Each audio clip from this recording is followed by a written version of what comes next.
Make sure if you guys can that you join us at Flight Sim Expo 2023. That's right, Overkill Simulations is going to be present this year, guys, at the Lone Star Museum in Houston, Texas. If you guys are interested in joining us there, be sure to check down the description below. There is a coupon code that can save you guys a bit of money using my personal reference to get you there. Again, that'll save you a bit of cash in your Flight Sim Expo 2023 experience. This is going to be June 23rd through the 25th of 2023. Again, in Houston, Texas, at the Lone Star Flight Museum. I went a few years ago in Las Vegas, and they are an absolute great time. There's some very, very informative and educational seminars to help better your flight simming experience, as well as a ton of developers of both hardware and software that you guys actually get to try out, essentially a try before you buy experience, as well as talking with the developers themselves and finding out what the products are all about. So again, guys, it's going to be Flight Sim Expo 2023 in Houston, Texas. I hope to see you guys all there. Don't forget to use my coupon code that you can find down in the description below. If you are interested in acquiring any of my Overkills tutorial guides or simply interested in supporting the channel, please consider joining me on Patreon. Patreon subscribers level tier 2 and above have access to all of my guides as well as any future guides that come along down the road. Patreon link can be found in the description below, and thank you to all of my current subscribers.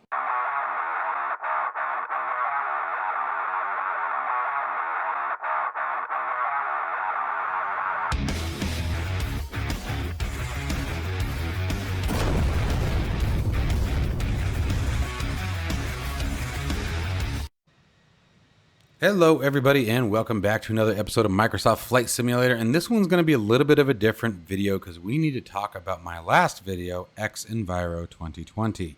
That received a lot of negative feedback, and some of it was earned, and some of it I think you guys need to know a little bit more about me to understand where I'm at now. So no fancy intros, no cutscenes, anything like that. We're just going to get right into it. First off, there were a couple comments that hit home yesterday, and one of them really being that my credibility in add-ons reviews is being lost. And that one hit home. I am a firm believer that you have to stand by your word. I'm a firm believer that your word has to mean something. I preach it to my kids all the time. And I'm also, which is why I'm doing this video, a firm believer of when you F up, you need to own it. And so that's more or less what this video is me owning it. We're going to clarify a few things on my thoughts on Xenviro, and I'm also going to give you guys a little bit of mic history here so you understand where I come from and what some of the meanings that I have in life are here. And hopefully give you a better perspective of where I'm at. So first off, let's talk about, we're just going to sort of work our way through the video here. Talking about the price. Right? I said in the beginning of the video it was expensive, but I think you guys need to know a little bit more about me to understand what expensive means to me. We used to live dime to dime, not paycheck to paycheck, not week to week. I mean literally dime to dime. I remember when my firstborn, was young. I remember my wife and I counting quarters, trying to buy formula because we couldn't get help from the state. And thank goodness, we're nowhere close to that kind of lifestyle anymore, but this was very early on. Anyway, I digress. Another event there to give you guys some perspective is we had a little bit of extra money left over once back in that time frame, and we wanted to spoil ourselves with a nice dinner. Wait till you hear what the nice dinner was. The nice dinner for us was nothing more than a pot roast, you guys. We had bought $18 pot roast. My wife had gone to the grocery store and picked up the necessities, and then our spoil for the weekend was going to be a pot roast. And my wife, bless her heart, forgot it at the store, and we didn't know that until the next day. We were supposed to cook it the following evening, and when we went to get it started, we realized it wasn't there. Blah blah blah. We'd forgotten it. It literally put us both in tears because, that's how much value a pot roast was to us at that time. And we were just heartbroken because it was just $18 gone and a dinner that we had been looking forward to, a real homely dinner. And so the reason why I tell you guys that story is to understand where I come from. I come from a life with very little money. I grew up poor. My parents did their best, bless their heart, and we never went without. They did many times, so we wouldn't.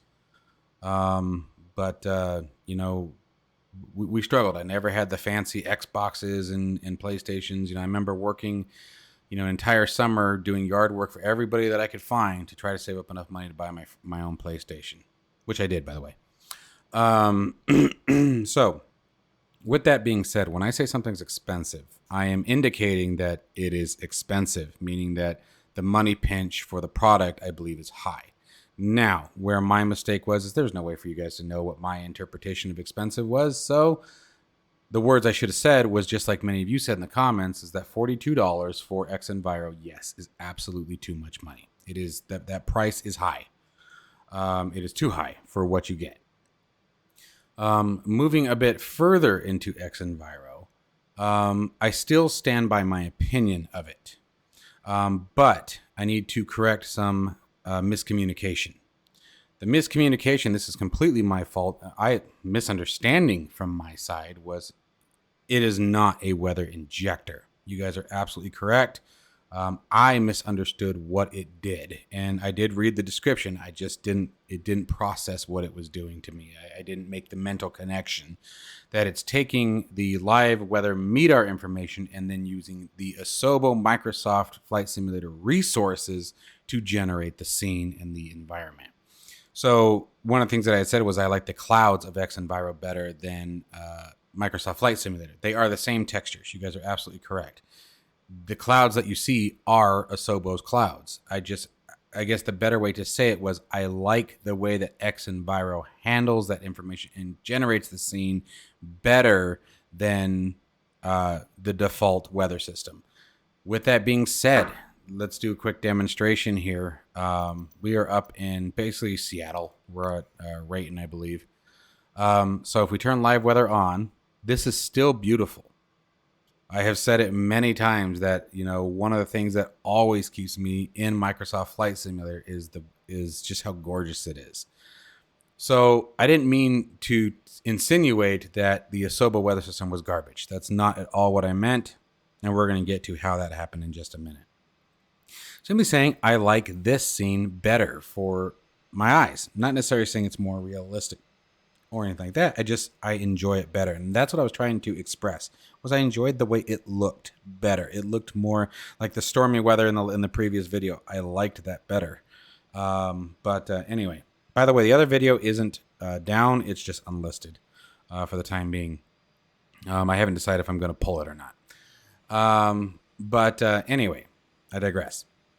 So with the Xenviro, I still stand by my word that I like it better. I like whatever it is doing with the MEDAR information, using the Microsoft Flight Simulator resources to create the scenes that it creates. I enjoy them better. The other thing that is, I do believe it does, maybe not enhance, but strengthen, I guess is a better way to say it. Maybe I used bad verbiage, is the overall environment against the airplane. Turbulence, wind shear, crosswinds, etc. I liked the way that all felt better. Maybe it was because the force was stronger. I don't know. Than what the default sim was giving me. But I could definitely feel a difference. And a lot of that came from the motion simulator. We're going to talk about the motion simulator at the end, guys, and talk about VR and let you guys know that I've been hearing you. So bear with me on that. Please stick around to the end. If you guys are not enjoying the VR view and things like that, stick around to the end. I promise that we're going to address that. But I do stand by my word on that. I really do enjoy the Xenviro better than the default Microsoft Flight Simulator weather services. Whatever impact that may be, you choose to go with that. I enjoy it better. Now, again, bouncing back a second, $42, no. I agree that price is still too high. There's still not enough enjoyment where I would say the price isn't too high. But I enjoyed the experience. And we're going to get to how that got misconstrued by me in a second. And actually, let's just jump right into that. How did I give off so much bad information? And I'm calling it bad information. Let's call it incomplete. I was very incomplete in the previous video. I was not thorough. I was not as dedicated as I like to think that I normally am. And that's part of why I removed the video from public view. And that is, yesterday I still had the old 9-to-5 job. It was also my oldest daughter's graduation ceremony. We had family over. I had to cook a big Italian dinner, blah, blah, blah. And I rushed it. Like, there's just no other way to say it. I screwed up. I rushed it. I should have waited. I had been trying to already get this video out for 3 days that I've had this product just sitting there. I wanted to get it done. I wanted to get it off the shelf, if you will, the digital shelf, and get it out there. And I rushed it. And that caused clearly a bunch of misspeaking. That caused misinformation to get out.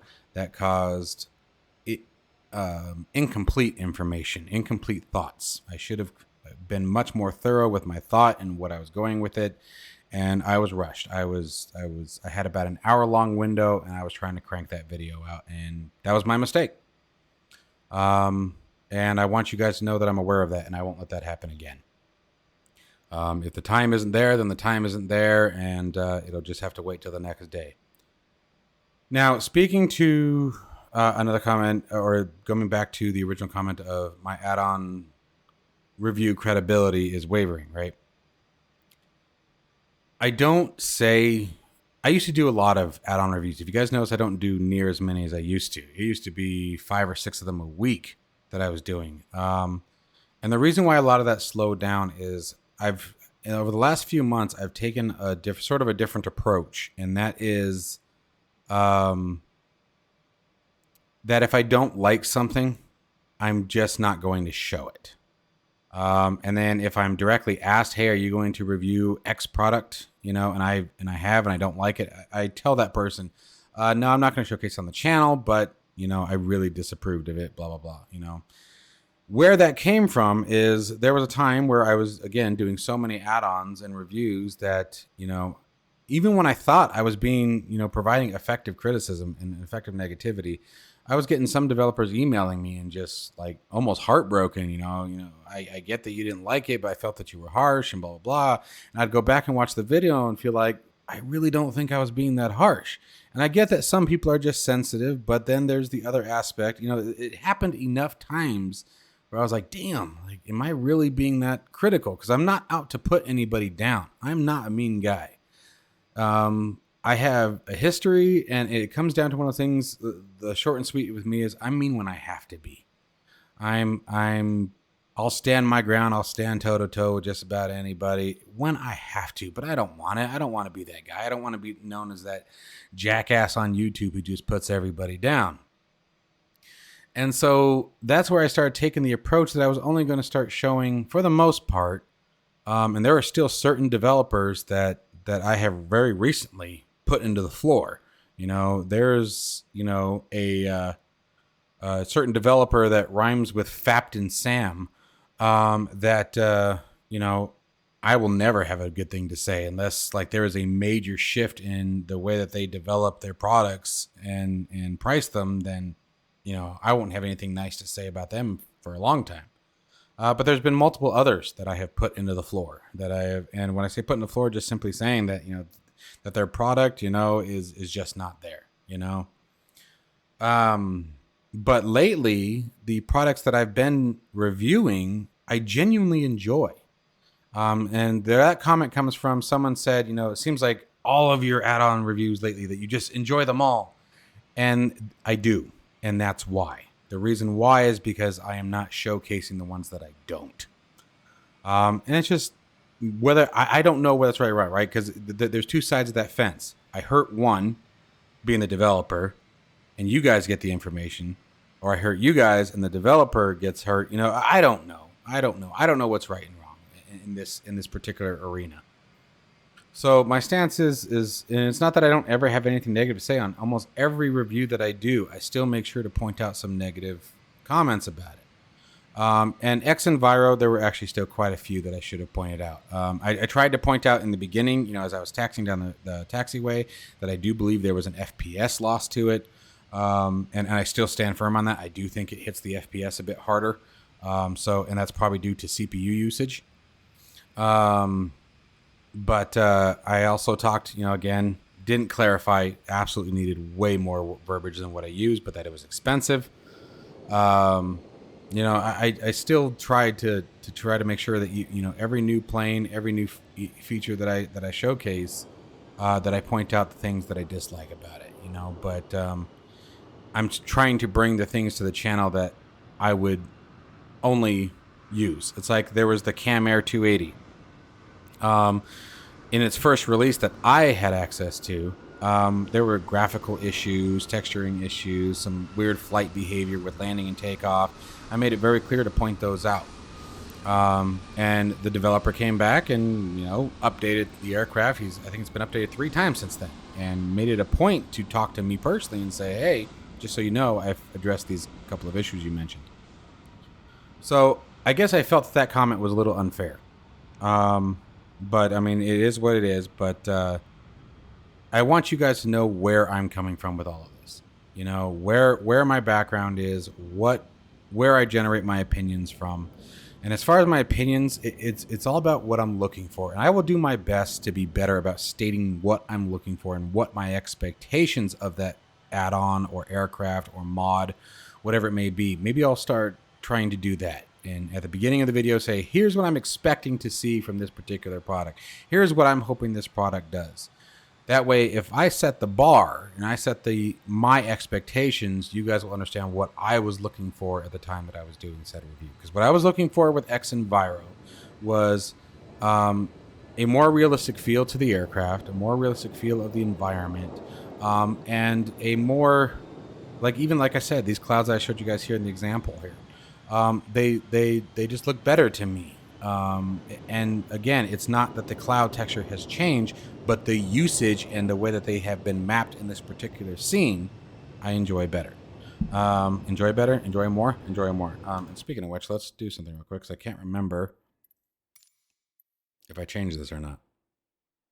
No, okay, they're still on Ultra. All right, couldn't remember if I had taken it off Ultra. I was doing some testing the other day. So yeah, I will work on that. And I will definitely make sure to not rush any videos any further.